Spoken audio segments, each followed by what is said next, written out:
हमारी अर्थव्यवस्था प्रश्नोत्तर पहला पाठ करेंगे। प्रश्नोत्तर में अर्थव्यवस्था व इसके विकास का इतिहास प्रश्नोत्तर करेंगे।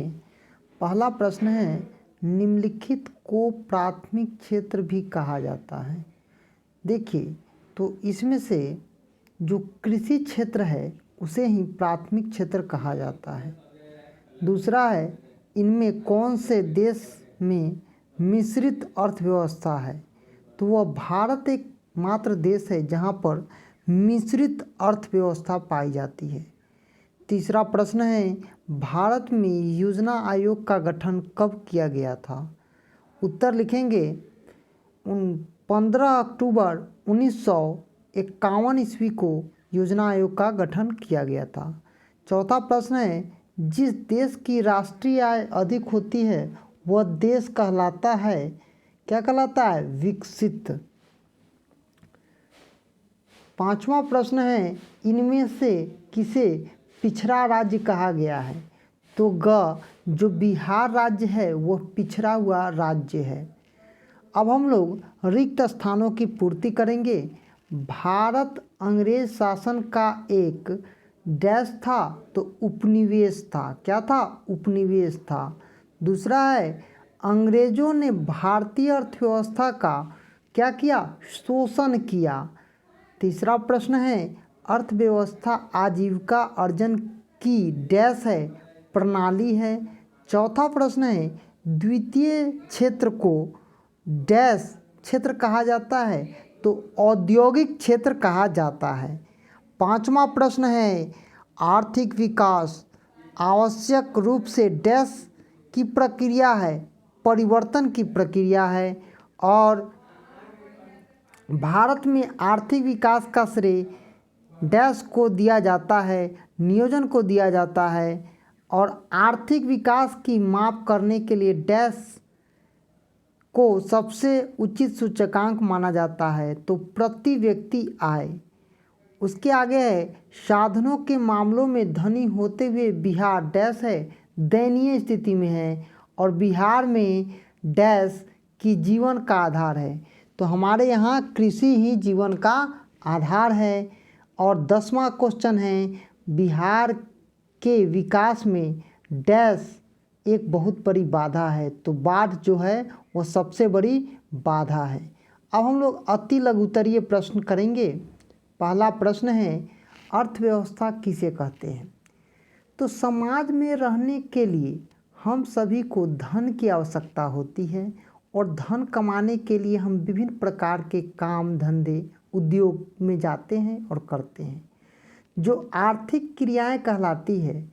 दूसरे शब्दों में वे सभी क्रियाएं जिससे हमें धन अथवा आय प्राप्त होता है, आर्थिक क्रिया कहलाती है। विभिन्न प्रकार की आर्थिक क्रिया जिस तंत्र या ढांचा के अंतर्गत संपादित की जाती है, अर्थव्यवस्था कहलाती है।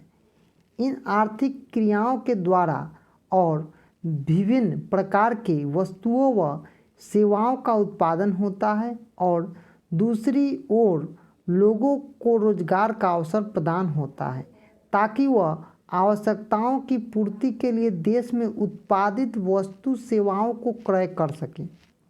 इस प्रकार हम कहते हैं कि अर्थव्यवस्था के मुख्य दो रूप होते हैं और कार्य भी हैं। पहला है विभिन्न प्रकार की वस्तु व सेवाओं का उत्पादन करना जिससे लोगों की आवश्यकता पूर्ति हो, और दूसरा है लोगों को रोजगार के अवसर प्रदान करना। ऑथर लेविस के अनुसार अर्थव्यवस्था का अर्थ किसी राष्ट्र के संपूर्ण व्यवहार से होता है, जिसके आधार पर मानवीय आवश्यकताओं की संतुष्टि के लिए वह अपने साधनों का प्रयोग। ब्राउन के अनुसार अर्थव्यवस्था आजीविका अर्जन की एक प्रणाली है। अब हम लोग दूसरा प्रश्न पढ़ेंगे, मिश्रित अर्थव्यवस्था क्या है? तो पूंजीवादी तथा समाजवादी अर्थव्यवस्था के मिश्रित रूप को हम मिश्रित अर्थव्यवस्था कहते हैं। दूसरे शब्दों में वह व्यवस्था जहां उत्पादन के साधनों पर सरकार के साथ साथ निजी व्यक्तियों के स्वामित्व हो, मिश्रित अर्थव्यवस्था कहलाता है। यह अर्थव्यवस्था पूंजीवादी अर्थव्यवस्था और समाजवादी अर्थव्यवस्था के बीच का रास्ता है। भारत इसका एक सबसे अच्छा उदाहरण कहा जा सकता है। तीसरा प्रश्न है सतत विकास क्या है? तो सतत विकास क्या है? वर्तमान समय में प्राकृतिक संसाधन, कोयला, गैस, पेट्रोलियम, जल, वन, सूर्य का प्रकाश आदि का प्रयोग जिस तरह से हो रहा है, अगर आने वाले समय में इसका प्रयोग इसी तरह से होता रहा तो हमारी आने वाली पीढ़ी इस प्राकृतिक संसाधन से वंचित होना पड़ेगा। वर्तमान तकनीक से पर्यावरण प्रदूषण की समस्या और बढ़ा दिया है। अनेक उत्पादन तकनीक में पर्यावरण प्रदूषण की समस्या को और बढ़ावा दिया है। अनेक उत्पादन क्रियाओं द्वारा जल, वायु, भूमि प्रदूषित हो रहा है, जो एक चिंता का विषय है। इस समस्या के कारण वर्तमान विकास की पद्धति और क्रियाओं को जारी रखने में कठिनाई होती है। इन समस्याओं के विकल्प के रूप में सतत विकास या पोषणीय विकास की अवधारणा का जन्म हुआ। सतत विकास का शाब्दिक अर्थ होता है ऐसे विकास जो जारी कर सके, टिकाऊ बन सके। हॉलैंड आयोग के अनुसार सतत विकास है विकास की वह प्रक्रिया जिसमें वर्तमान की आवश्यकताएं बिना भावी पीढ़ी की क्षमता, योग्यताओं से समझौता किए पूरा की जाती है। आगे और क्वेश्चन पढ़ेंगे। चौथा क्वेश्चन पढ़ेंगे, आर्थिक नियोजन क्या है? तो आर्थिक नियोजन एक निश्चित समय में अंतर्गत अर्थव्यवस्था में उपलब्ध संसाधनों का नियोजन, समन्वय व उपयोग करके पूर्व निर्धारित सामाजिक व आर्थिक उद्देश्यों की प्राप्ति करना ही आर्थिक नियोजन कहलाता है।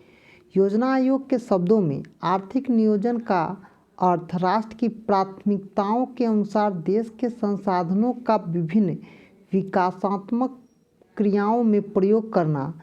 भारत में अभी 11वीं पंचवर्षीय योजना चल रही है। भारत में पहली पंचवर्षीय योजना की अवधि 1951 से लेकर 1956 थी और 11वीं पंचवर्षीय योजना की अवधि 2007 से लेकर 2012 है। आर्थिक नियोजन के उद्देश्य कोई आर्थिक नियोजन निम्नलिखित उद्देश्य हैं। पहला है आर्थिक विकास की दर को बढ़ाना देना, दूसरा है कृषि पर उद्योग को आधुनिकीकरण करना और तीसरा है आत्मनिर्भर बनना। पांचवा प्रश्न है मानव विकास रिपोर्ट क्या है? तो भारत की पहली मानव विकास रिपोर्ट यूएनडीपी की मानव विकास के आधार पर अप्रैल 2002 में जारी की गई। 23 अप्रैल 2002 को तत्कालीन प्रधानमंत्री अटल बिहारी वाजपेयी ने योजना आयोग द्वारा तैयार किए गए एक रिपोर्ट को नई दिल्ली में जारी किया। योजना आयोग के तत्कालीन अध्यक्ष श्री पंत ने इस योजना को भारतीय लोकतंत्र की एक महत्वपूर्ण दस्तावेज बताते हुए कहा कि राज्यों की योजना तय करते समय इसे आधार बनाया जा सकता है। इस पहली राष्ट्रीय मानव विकास रिपोर्ट NHDR ने 1981 से 1991 तथा 2001 के राज्यों को संघीय क्षेत्रों मानव रिपोर्ट HDI मूल्यों का अनुमान लगाया गया था। इस रिपोर्ट में विकास की विभिन्न थी। इसमें केरल सबसे रैंक में ऊपर था, जबकि बिहार, मध्य प्रदेश, असम, राजस्थान, उत्तर प्रदेश का रैंक सबसे नीचे था। अब हम लोग छठा प्रश्न पढ़ेंगे, आधुनिक संचारण पर प्रकाश डालना है। वैसे सुविधाएं या सेवाएं जो देश के आर्थिक विकास के लिए सहायक होते हैं आधारित संरचना के अंतर्गत आते हैं। वे सभी तत्व जैसे बिजली, संचार, परिवहन, स्कूल, कॉलेज, बैंकिंग, अस्पताल आदि आर्थिक विकास के आधार हैं। हमारे देश में आर्थिक आधार के जिस देश के आधारित संरचना है जिनकी अधिक विकसित होगा वह देश उतना ही अधिक विकसित कहा जाता है। अब हम दीर्घोत्तरीय प्रश्न करेंगे। पहला प्रश्न है, अर्थव्यवस्था की संरचना से आप क्या समझते हैं? इन्हें अब कितने भागों में बांटा गया है? तो विभिन्न प्रकार की आर्थिक क्रियाएं जिसे तंत्र या ढांचा के अंतर्गत संपादित की जाती है अर्थव्यवस्था कहलाती है। अर्थव्यवस्था के दो कार्यों का संपादन होता है, विभिन्न प्रकार की वस्तुओं व सेवाओं का उत्पादन करना जिससे लोगों की आवश्यकताएं पूर्ति हो सके, लोगों को रोजगार मिल सके। अर्थव्यवस्था के भिन्न भिन्न उत्पादन क्षेत्रों में बांटा गया है जिसमें अर्थव्यवस्था की संरचना कहते हैं। अर्थव्यवस्था में विभिन्न प्रकार की आर्थिक क्रियाएं संपादित की जाती है जैसे कृषि, उद्योग, बैंकिंग, बीमा, संचार।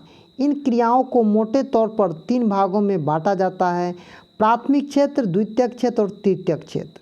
प्राथमिक क्षेत्र, कृषि क्षेत्र को प्राथमिक क्षेत्र कहा जाता है। इसके अंतर्गत कृषि, पशुपालन, मछली पालन, जंगल से वस्तुओं को प्राप्त करना वैसे व्यवसाय आते हैं। द्वितीयक क्षेत्र, द्वितीयक क्षेत्र औद्योगिक क्षेत्र को द्वितीयक क्षेत्र कहते हैं। इसके अंतर्गत खनिज व्यवसाय, निर्माण, जन उपयोगी सेवाएं जैसे गैस, बिजली आदि के उत्पादन में आते हैं। और तृतीयक क्षेत्र को हम सेवा क्षेत्र के नाम से भी जानते हैं जो कि इसके अंतर्गत बैंक, बीमा, संचार, व्यापार, परिवहन आदि क्रियाएं आती हैं।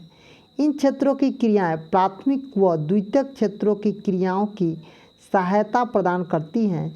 इस क्षेत्र को सेवा क्षेत्र कहते हैं। अब हम लोग दूसरा प्रश्न पढ़ेंगे, आर्थिक विकास क्या है? आर्थिक विकास तथा आर्थिक वृद्धि में अंतर स्पष्ट करना है। तो दोनों बातों को समझना है यहाँ पर। आर्थिक विकास को आर्थिक नियोजन के द्वारा संपन्न होता है। आर्थिक विकास एक सटीक परिभाषा दी जा सकती है। प्रोफेसर स्टोवेन के अनुसार आर्थिक विकास एक श्रम शक्ति में वृद्धि की दर तथा दूसरी ओर जनसंख्या के बीच का संबंध है। प्रोफेसर मेंडर एंड वाल्डिक ने अनुसार आर्थिक विकास एक ऐसी क्रिया है जिसके द्वारा दीर्घकाल में किसी अर्थव्यवस्था के वास्तविक राष्ट्रीय आय में वृद्धि होती है। अतः आर्थिक विकास आवश्यक रूप से परिवर्तन की प्रक्रिया है। इसके चलते प्रति व्यक्ति वास्तविक आय बढ़ती है और बदलती है तथा आर्थिक विकास का निर्धारण बदलते रहता है। दूसरे शब्दों में आर्थिक विकास का मुख्य उद्देश्य अर्थव्यवस्था के समस्त क्षेत्रों में विकास का उच्च स्तर प्राप्त करना होता है। आर्थिक विकास और आर्थिक वृद्धि में सामान्यतः कोई अंतर नहीं माना जाता है। दोनों शब्द एक दूसरे के पूरक हैं जिसके कारण दोनों शब्दों को एक दूसरे के स्थान पर प्रयोग किया जाता है। लेकिन कुछ अर्थशास्त्री इन दोनों शब्दों के बीच अंतर बताते हैं। श्रीमती उर्सुला हिक के अनुसार वृद्धि शब्द का प्रयोग आर्थिक दृष्टि के विकसित देशों के संबंध में किया जाता है जबकि विकास शब्द का प्रयोग अविकसित अर्थव्यवस्था के संदर्भ में किया जाता है। मेडिसन ने नामक एक अर्थशास्त्रियों के अनुसार धनी देशों में आय का बढ़ता हुआ स्तर आर्थिक वृद्धि का सूचांक होता है जबकि निर्धन देशों में आय का बढ़ता हुआ स्तर आर्थिक विकास का सूचक होता है। अब हम लोग तीसरा प्रश्न पढ़ेंगे, आर्थिक विकास को माप कुछ सूचांकों के द्वारा करें। तो आर्थिक विकास का नियोजन के संबंध उत्पन्न होता है। इसे मापने के लिए सूचकांक 3 प्रकार से होते हैं, राष्ट्रीय आय, प्रति व्यक्ति और मानव विकास सूचांक। तो हम समझते हैं राष्ट्रीय आय क्या है। तो आर्थिक विकास का प्रमुख सूचकांक राष्ट्रीय आय को माना गया है। एक वर्ष की अवधि में किसी भी देश में उत्पादित सभी वस्तु, जितना भी वस्तु है, जितना सेवा है, मौद्रिक उसके पास जितना मुद्रा है के योग का राष्ट्रीय आय कहा जाता है। जिससे देश का राष्ट्रीय आय अधिक होता है वह देश के विकसित कहलाता है और जिस देश का राष्ट्रीय आय कम होता है वह देश अविकसित कहलाता है। अब समझते हैं प्रति व्यक्ति आय। तो प्रति व्यक्ति आय को आर्थिक विकास की मापन करने के लिए सबसे उचित सूचकांक माना जाता है प्रति व्यक्ति आय देश में रहने वाले व्यक्तियों की औसत आय होती है। राष्ट्रीय आय को देश की कुल जनसंख्या से भाग देने पर जो भागफल शेष बचता है वही प्रति व्यक्ति आय कहलाता है। तो प्रति व्यक्ति आय यहाँ पर एक उदाहरण के तौर पर समझाया गया है। तो ये आप देख लीजिएगा कैसे निकाला गया है। यहाँ पर दिया हुआ है विश्व बैंक विकसित रिपोर्ट 2006 के अनुसार 2004 के प्रति व्यक्ति आय इतना था और इसमें ये दिया हुआ है। अब हम लोग चौथा प्रश्न पढ़ेंगे। बिहार के आर्थिक पिछड़ेपन के क्या कारण हैं? बिहार आखिर पिछड़ेपन को दूर करने के लिए क्या मुख्य उपाय बताए? तो बिहार के पिछड़ेपन के कारण बिहार आर्थिक क्षेत्र से पिछड़ा हुआ है। इसके प्रमुख कारण है, पहला है बढ़ती हुई जनसंख्या। बढ़ती हुई जनसंख्या बिहार के पिछड़ेपन का सबसे बहुत बड़ा कारण है। बढ़ती हुई जनसंख्या भरण पोषण के अधिकांश साधनों का उपयोग हो जाता है, जिस वजह से विकास के लिए साधन कम पड़ते हैं। दूसरा है यहाँ के लोग कृषि पर निर्भर हैं। बिहार की अधिकांश जनसंख्या अपने आजीविका के लिए कृषि पर निर्भर है। यहाँ अर्थव्यवस्था कृषि पर आधारित है, लेकिन यहाँ की कृषि भी काफ़ी पिछड़ी हुई है, जिसकी वजह से कम उपज होता है। और तीसरा है आधारित संरचना का अभाव। आधारित संरचना किसी देश या राज्य के विकास की ज़रूरत होती है, लेकिन बिहार में इसका अभाव है, जहाँ सड़क, बिजली, सिंचाई, शिक्षा, अन्य सुविधाओं की कमी है। चौथा है औद्योगिक पिछड़ापन। उद्योगों का विकास होना किसी भी देश के लिए, राज्य के लिए आवश्यक है, लेकिन बिहार कार्यशैलिक औद्योगिक इकाई की संख्या 9 के बराबर है, क्योंकि यहाँ के सभी खनिज क्षेत्र व बड़े उद्योग प्रतिष्ठान, अभियांत्रिक संस्था झारखंड में चले गए। और पाँचवा गरीबी। बिहार का प्रति व्यक्ति आय राष्ट्रीय औसत के आधे से भी कम है, और जिस कारण यहाँ गरीबी बहुत अधिक है। छठा है बाढ़ और सुखाड़। तो बिहार में बाढ़ तथा सुखाड़ की स्थिति अधिक क्षति होती है। बिहार का उत्तरी क्षेत्र नेपाल से आए जल से बाढ़ आ जाता है, जो कि 2008 में कोसी नदी के बाद आने से बहुत नुकसान हुआ। इसी तरह दक्षिण बिहार में सूखने का सामना करना पड़ता है। इससे हमारे किसानों को बहुत नुकसान होता है और किसानों को अकाल जैसी स्थिति का सामना करना पड़ता है। तो आज हम पहला जो पाठ है अर्थव्यवस्था व इसके विकास का इतिहास प्रश्न उत्तर